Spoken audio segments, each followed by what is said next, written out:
400 Boys by Mark Laidlaw. Yeah, so we're just sitting there, feeling Fun City die. 2 stories above our basement at street level, something big is stomping apartment pyramids flat. We can feel the lives blinking out like smashed bulbs. You don't need second sight to see through other eyes at a time like this. I get flashes of fear and sudden pain, but none last long. The paperback drops from my hands, and I blow my candle out. We're the brothers, a team of 12. There were 22 yesterday, but not everyone made it to the basement in time. Our slicker, Slash, is on a crate, loading and reloading his gun with its one and only silver bullet. Crybaby Jaguar is kneeling in the corner on his old blanket, sobbing like a maniac. For once he has a good reason. My best brother Jade keeps spinning the cylinders of the holotube in search of stations, but all he gets is static that sounds like screaming turned inside out. It's a lot like the screaming in our minds, which won't fade, except as it gets squelched out voice by voice. Slash goes, "Jade, turn that thing off or I'll short circuit." He's our leader, a slicker. His lips are gray, his mouth too wide where a suit scalpel opened his cheeks. He has a lisp, but I'm not going to try to fake it. You cut me. Jade shrugs and shuts down the tube, but the sounds we hear instead are no better. Faraway pounding footsteps, shouts from the sky, even monster laughter. It seems to be passing away from us, deeper into Fun City. "They'll be gone in no time," Jade goes. "You think you know everything," goes Vave Claw, dissecting an alarm clock with one chrome finger the way some kids pick their noses. "You don't even know what they are." "I saw him," goes Jade. "Croak and I. Right, Croak?" I nod, without a sound. There's no tongue in my mouth. I only croaked after my free fix-up, which I got for mouthing bad sense to a controller Cognibot when I was 12. I mean, this isn't really my voice. This is how I sound in my own head. Jade and I went out last night and climbed an empty pyramid to see what we could see. Past River Run Boulevard, the world was burning bright, and I had to look away. Jade kept staring and said he saw wild giants running with the glow. Then I heard 1,000 guitar strings snapping, and Jade said the giants had ripped up Big Bridge by the roots and thrown it at the moon. I looked up and saw a black arch spinning end over end, cables twanging as it flipped up and up through shredded smoke and never fell back, or not while we waited, which was not long. "Whatever it is, could be here for good," goes Slash, twisting his mouth in the middle as he grins. "Might never leave." Crybaby stopped snorting long enough to say, "Never?" "Why should they? Looks like they came a long way to get to Fun City, don't it? Maybe we have a whole new team on our hands, brothers." "Just what we need," goes Jade. "Don't ask me to smash with them, though. My blade's not big enough. If the controllers couldn't keep them from crashing through, what could we do?" Slash cocks his head. "Jade, dear brother, listen close. If I ask you to smash, you smash. If I ask you to jump from a hive, you jump. Or find another team. You know I only ask these things to keep your life interesting." "Interesting enough," my best brother grumbles. "Hey," goes Crybaby.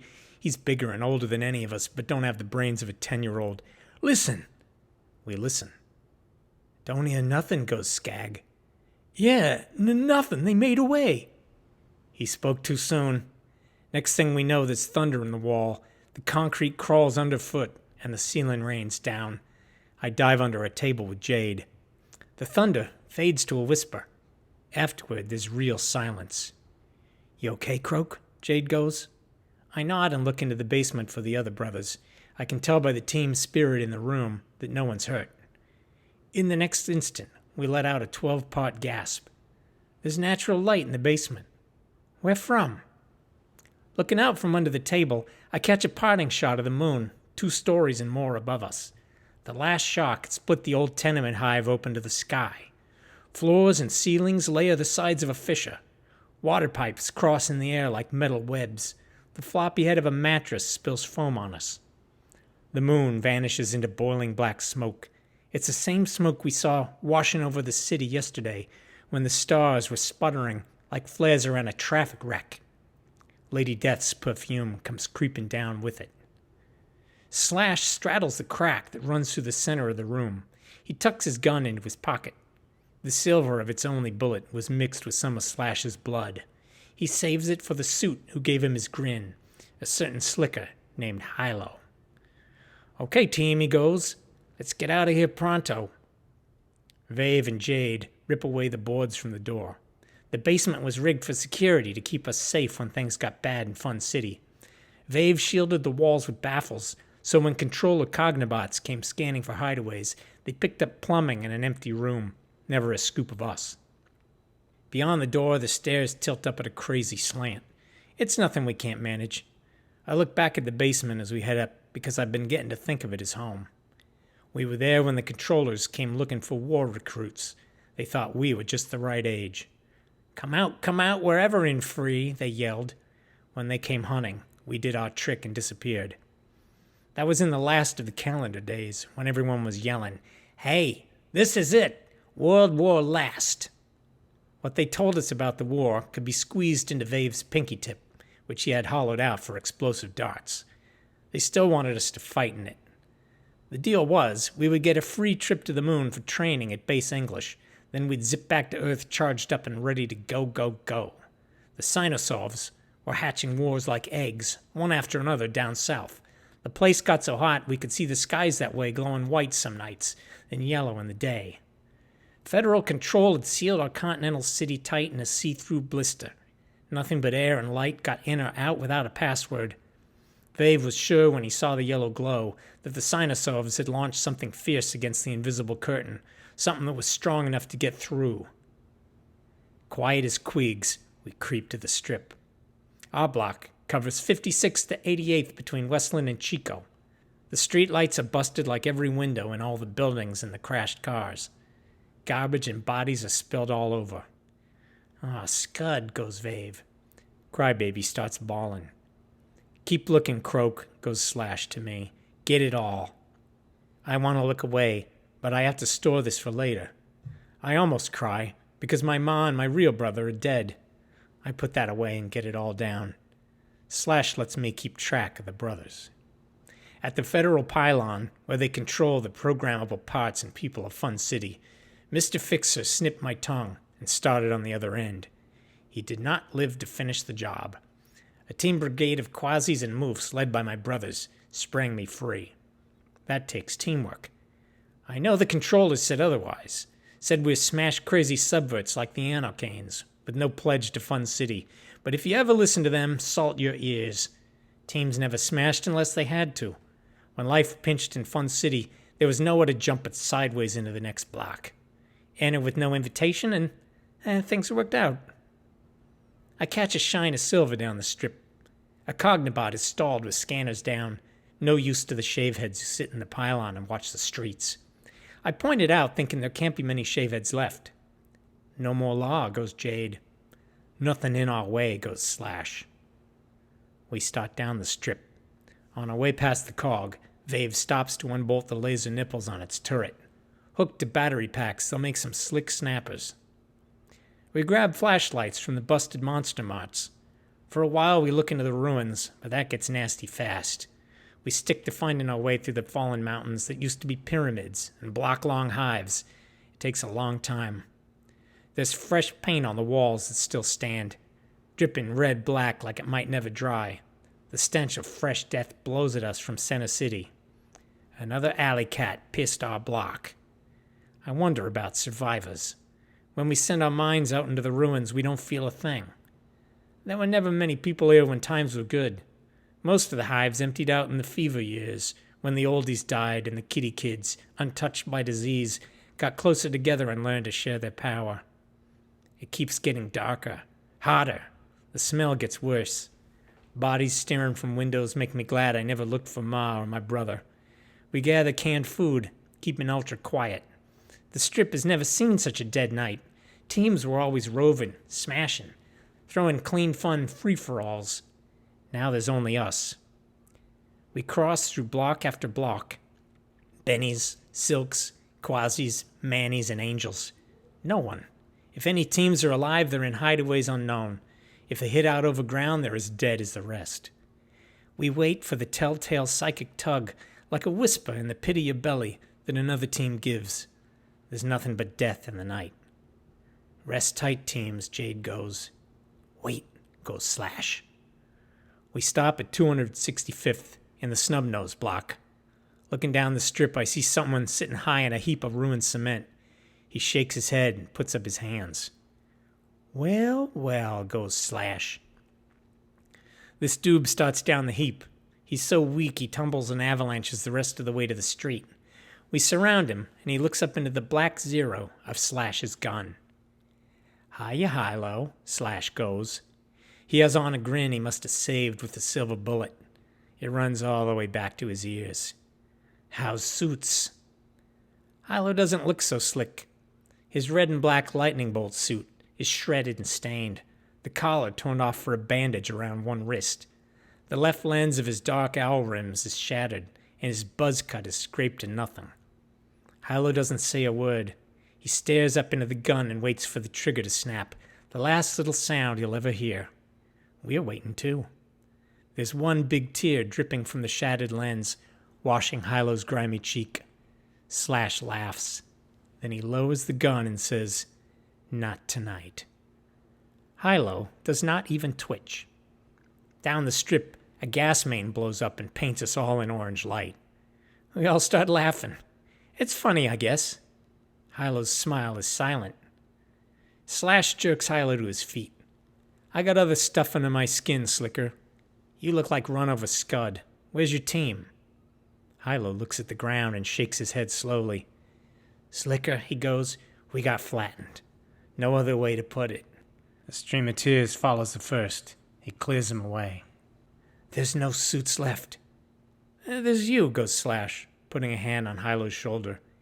Can't be a Slicker without a team. Sure you can. What happened? Hilo looks down the street. New team took our block, he goes. The giants, Slash. I know it sounds crazy. No, goes Jade, I seen 'em. Hilo goes, we heard them coming, but if we'd seen 'em, I would never have told the suits to stand tight. Thought there was a chance we could hold our own, but we got smeared. They threw us. Some of my buds flew higher than the pylon. These boys, incredible boys. Now 400th is full of 'em. They glow and shiver like the lights when you get clubbed and fade out. Vave goes, sounds like chilladillas. If I thought they were only boys, I wouldn't be scared, brother, goes Hilo. But there's more to them. We tried to psych 'em out, and it almost worked. They're made out of that kind of stuff. It looks real, and it'll cut you up, but when you go at it with your mind, it buzzes away like bees. There weren't enough of us to do much, and we weren't ready for 'em. I only got away because Nimblejacks knocked me cold and stuffed me under a transport. When I got up, it was over. I followed the strip, thought some teams might be roving, but there's nobody. Could be in hideaways. I was afraid to check. Most teams would squelch me before I said word one. It's hard alone, different with a team behind you, goes Slash. How many hideaways do you know? Maybe 6. Had a line on Jip Japs, but not for sure. I know where to find zips, kingpins, girls, mermies, sledges. We could get to the Galrog block fast through the subtunnels. Slash turns to me. What do we got? I pull out the beat-up list and hand it to Jade, who reads it. Jip Japs, sledges, drummers, A.V. Marias, chicks, chogs, Dannies. If any of them are still alive, they'd know others. True, goes Slash. Jade nudges me. Wonder if this new team's got a name. He knows I like spelling things out. I grin and take back the list, pull out a pencil, and put down 400 boys. 'Cause they took 400th, Jade goes. I nod, but that's not all. Somewhere I think I read about boys knocking down the world, torturing grannies. It seems like something these boys would do. Down the street, the moon comes up through smoke, making it the color of rust. Big chunks are missing. We'll smash 'em, goes Vave. The sight of the moon makes us sad and scared at the same time. The sight of the moon makes us sad and scared at the same time. I remember how it had been perfect and round as a pearl on Jewelry Mart velvet, beautiful and brighter than streetlights, even when the worst smogs dyed it brown. Even that brown was better than this chipped-away bloody red. Looks like it was used for target practice. Maybe those boys tossed the bridge at base English. Our block is gone, goes Hilo. I want those boys. It'll be those dubs or me. We're with you, goes Slash. Let's move fast. Cut into pairs. We're gonna hit some hideaways. Jade, Croak, you come with me and Hilo. We'll see if those Galrogs will listen to sense. Slash tells the other brothers where to look and where to check back. We say goodbye. We find the stairs to the nearest subtunnel and go down into lobbies full of shadow where bodies lie waiting for the last train. We race rats down the tunnel. They're meaner and fatter than ever, but our lights hold them back. Still got that wicked blade, goes Slash. This baby? Hilo swings his good arm, and a scalpel blade drops into his hand.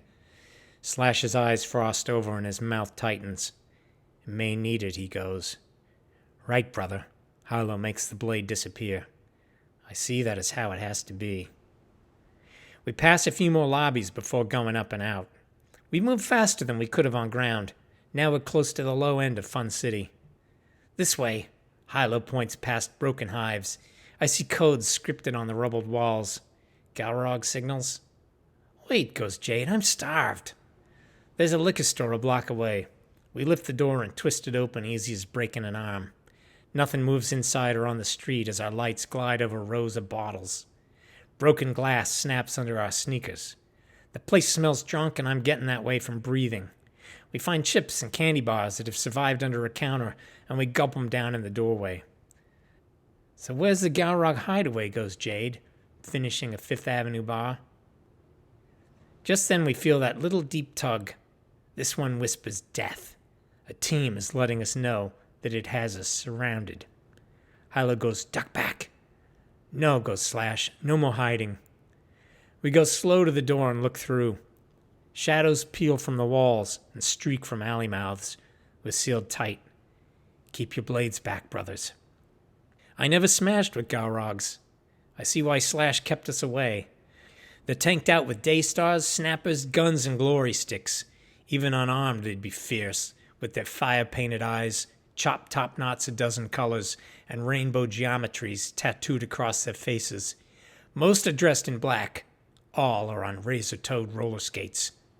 Their feelings are masked from us behind a mesh of silent threats. A low voice. Come out if you plan to keep breathing. We move out, keeping together as the girls close tight. Jade raises his flashlight, but a Galrog with blue triangled cheeks and a purple blonde top knot kicks it from his hand. It goes spinning like a crazy beam through the dark. There's not a scratch on Jade's fingers. I keep my own light low. A big Galrog rolls up. She looks like a Cognobot slung with battery packs, wires running up and down her arms and through her afro, where she's hung tin bells and shards of glass. She has a laser turret strapped to her head and a snapper in each hand. She checks me and Jade over and out, then turns toward the Slickers. Slicker Hilo and Slicker Slash, she goes. Cute match, but I thought suits were hot for girlies. Keep it short, Bala, goes Slash. The blocks are smashed. So I see. She smiles with black, acid-etched teeth. Heavy's got stomped next door and we got a new playground. Have fun playing for a day or two, goes Hilo. The ones who squelched them are coming back for you. Buildings squashed them. The end of the ramen world has been and gone. Where were you? There's a new team playing in Fun City, Hilo goes. Bala's eyes turn to slits. Ganging on us now, huh? That's a get-off. The 400 boys, goes Jade. Enough to keep you busy. She laughs and skates a half circle. Maybe. They're taking Fun City for their block. Maybe. All of it. They don't play fair. Those boys never heard of clean fun. Scud, she goes and shakes her hair so tin bells shiver. You blue circs, kids. Slash knows that she's listening. We're calling all teams, Bala. We gotta save our skins now, and that means we need to find more hideaways. Let more Slickers know what's up. Are you in or out? Hilo goes. They smashed the suits in 30 seconds flat. A shockwave passes down the street like the tail end of a whiplash from Center City. It catches us all by surprise and our guards go down. Galrogs, brothers, suit, we're all afraid of those wreckers. It unites us just like that. When the shock passes, we look at one another with wide eyes. All the unspoken Galrog threats are gone. We have to hang together. Let's take these kids home, goes Bala. Yeah, Mommy. With a whisper of skates, the Galrogs take off. Our well-armed escort leads us through a maze of skate trails cleared in rubble. Boys, huh? I hear Bala say to the other slickers. We thought different. What did you think? Gods, Bala goes. Gods? God things. Mind stuff. Old Mother looked into a mirror and saw a bonfire made out of cities. Remember before the blister tour? There were wars in the South. Weird bombs going off like firecrackers. Who knows what kind of stuff was cooking in all that blaze? Old Mother said it was the end of the world. Time for the ones outside to come through the cracks.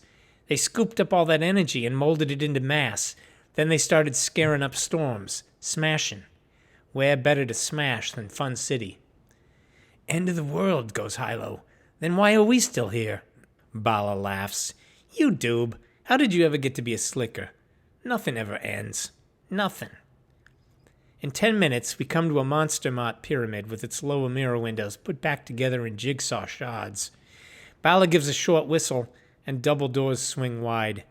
In we go. The first thing I see are boxes of supplies heaped in the aisles, cook stoves burning, cots, and piles of blankets. I also spot a few people who can't be Galrogs, like babies, and a few grown-ups. We've been taking in survivors, goes Bala.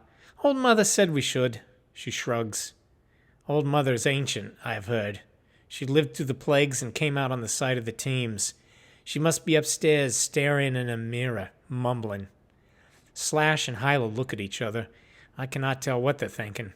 Slash turns to me and Jade. Okay, brothers, we got work to do. Stick around. Got anywhere to sleep, Jade goes. The sight of all those cots and blankets made both of us feel tired. Bala points to the dead escalator. Show him the way, Shell. The Galrog with a blonde topknot that's streaked purple speeds down one aisle and leaps the first 4 steps of the escalator. She runs to the top without skipping a stroke and grins down from above. She's an angel, goes Jade. There are more Galrogs at the top. Some girls are snoring along the walls. Shell cocks her hips and laughs. Never seen brothers in a Monster Mart before. My ma used to shop here, goes Jade. He checks her up and over. What'd she buy? Your daddy? Jade sticks his thumb through his fist and wiggles it with a big grin. The other girls laugh, but not Shell. Her blue eyes darken, and her cheeks redden under the blue triangles. I grab Jade's arm. Don't waste it, goes another Galrog. I'll take the tip off for you, goes Shell, and flashes a blade. Nice and neat. I tug Jade's arm, and he drops it. Come on, grab blankets, goes Shell. You can bed over there. We take our blankets to a corner, wrap up, and fall asleep close together. I dream of smoke.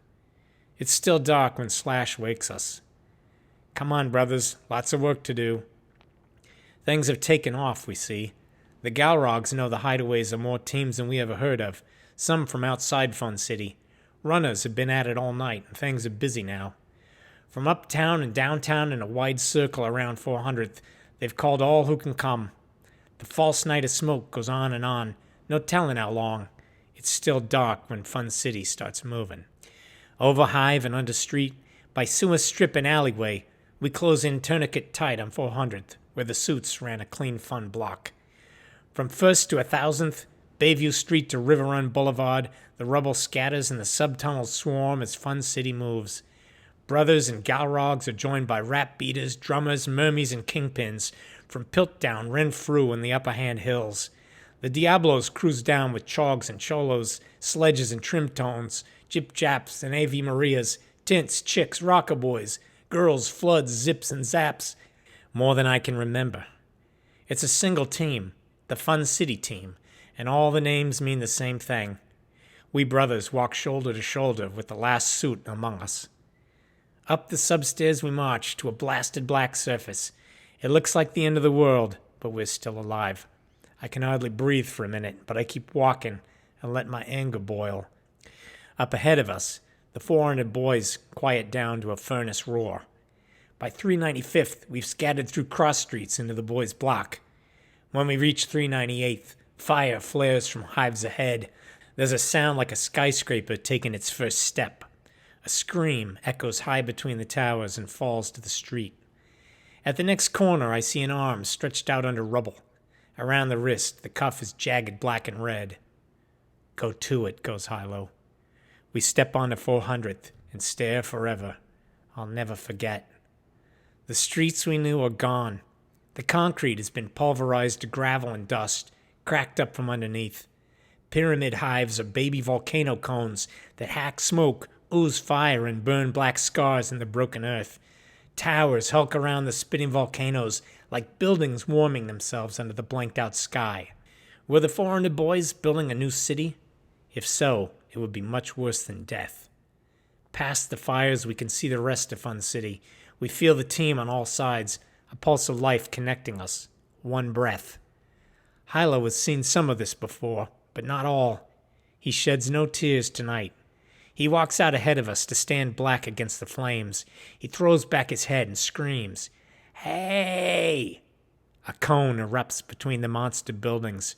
It drowns him out, so he shouts even louder, "Hey, you 400 boys!" Shattered streetlights pop half to life. Over my head, one explodes with a flash.